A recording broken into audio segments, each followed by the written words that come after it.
K-pop isn't just fun music anymore. It's contracts, courtrooms, Twitter hashtags, brands, pride flags, and people being praised and destroyed overnight. And somewhere in the middle of all that noise are actual human beings. Teenagers, young adults, exhausted idols who didn't design this system but are trapped inside it. This video is not about picking a fandom side. It's about talking honestly about what's happening, what feels wrong, and what I think is actually right. I'm going to talk about 4 big controversies. YOONCHAE from KATSEYE, Everglow performing in Russia, New Jeans vs Adder, and Hom from KIE. I'll go through what happened, why people are angry, and then I'll give you my own take, as a fan who still has a conscience. Keycap 1.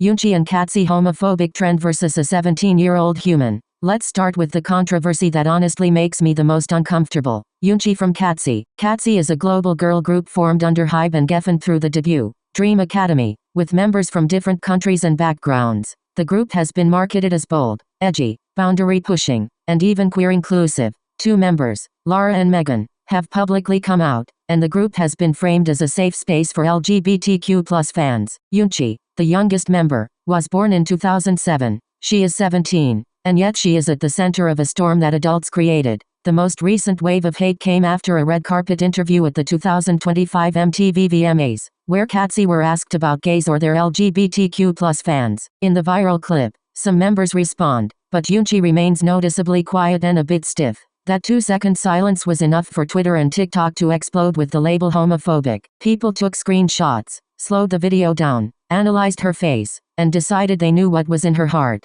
Suddenly there were threads calling her a homophobe, saying she hates queer fans, and demanding boycotts. At the same time, other fans defended her, pointing out that she's a minor, Korean, in a second language, at a huge US award show, under bright lights, cameras, PR expectations, with no time to think. Some reminded people that silence in a high-pressure moment is not the same as hate. To make it worse, this didn't happen in isolation. For months before this, KATSEYE's team had already been criticized for how they handled YOONCHAE. Their hit song Gnarly was revealed to include a sound sample from an adult film. The backlash intensified because the group has an underage member, YOONCHAE. Then came complaints about choreography and outfits in Gnarly and Gabriella being too mature for a minor, sparking debates about the sexualization of YOONCHAE by the company and producers. So imagine this. You're 17. Your company keeps putting you into concepts many adults are uncomfortable with. The internet argues every week about how you're styled, how you dance, what your songs include. Then you freeze for 2 seconds in front of the world,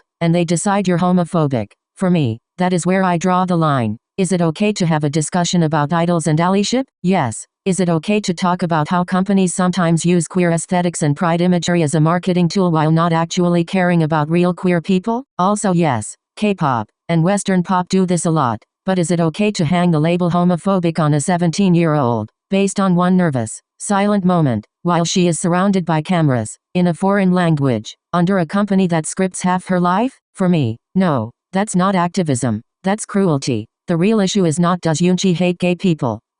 We do not know that. What we do know is, she is a minor in a hypersexualized, hyper-pressured system. Adults in power chose explicit sounds, mature concepts and heavy messaging for a team that includes her. A 2-second clip has been turned into a moral verdict on her entire character. That is not fair. What is right, in my opinion? First, the company should be called out. They are the ones pushing a young idol into adult-coded imagery while also leaning on queer branding and pride symbolism. They need to take responsibility for concept, styling and media training. You cannot sell yourself as progressive and inclusive, then throw an anxious teenager under the bus the moment she doesn't deliver the perfect soundbite. Second, fans need to shift where they aim their anger. Criticize the production choices. Question why a minor is in certain choreographies or songs. Demand better guidelines for minors in global pop groups. But do not dehumanize a 17-year-old girl who did not design this system and is clearly navigating something way bigger than her. Third, if YOONCHAE decides to speak more clearly, like the Instagram reel where she addressed misunderstandings and sent a message of support toward the community, we should allow room for growth,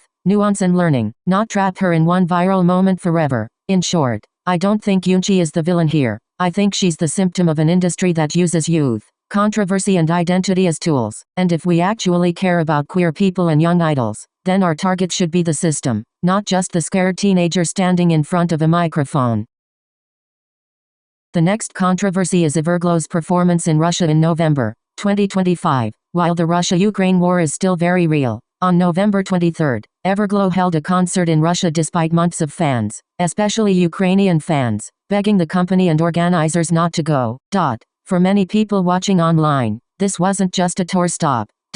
Russia is the country that invaded Ukraine in 2022, leading to tens of thousands of deaths and millions displaced. When you know that, seeing a girl group performing happily on stage in Russia hits differently, especially if you are Ukrainian, or from nearby regions, or simply someone sensitive to what this war has done to civilians. Ukrainian fanbases shut down. Some forevers, Everglow fans, publicly left the fandom. Comment sections filled with people saying I can't support this anymore and they're cancelled for me. At the same time, other fans argued, it's not the girl's fault, it's just business. Stop mixing politics and music.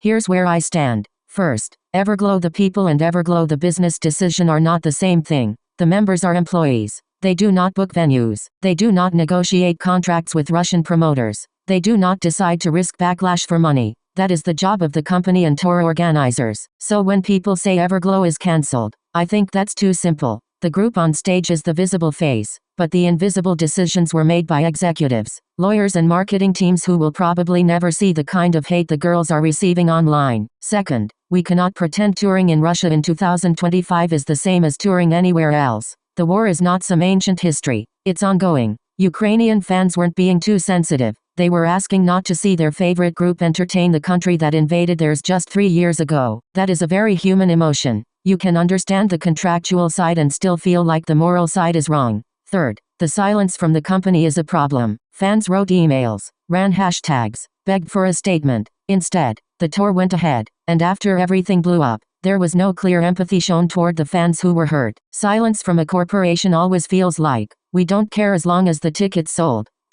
So whose fault is this? In my opinion, primarily the companies. They are the ones who chose the location, knowing the geopolitical context, ignored months of fan pushback, put the members in the crossfire, failed to communicate properly afterwards. Do I think the members have zero responsibility? Emotionally, I think idols today are more informed than idols 15 years ago, and some do push back internally, but we also know how K-pop contracts work. Saying no can threaten your entire career. So I'm not going to sit in my room and demand that 20-something women risk blacklisting in a foreign industry when the CEOs won't even risk a press release. What is right, in my view, is this. Companies need ethical policies for touring. War zones and active aggressor states should be treated with extra care or avoided, especially when fans from affected countries clearly say, this hurts us. If they still decide to go, they owe fans a serious statement, not PR fluff, acknowledging why people are upset and what their reasoning was. Fans can choose their line. Some will stay, some will leave, and that's okay, but aim the criticism at those who made the call, not only at the women who were flown in to sing.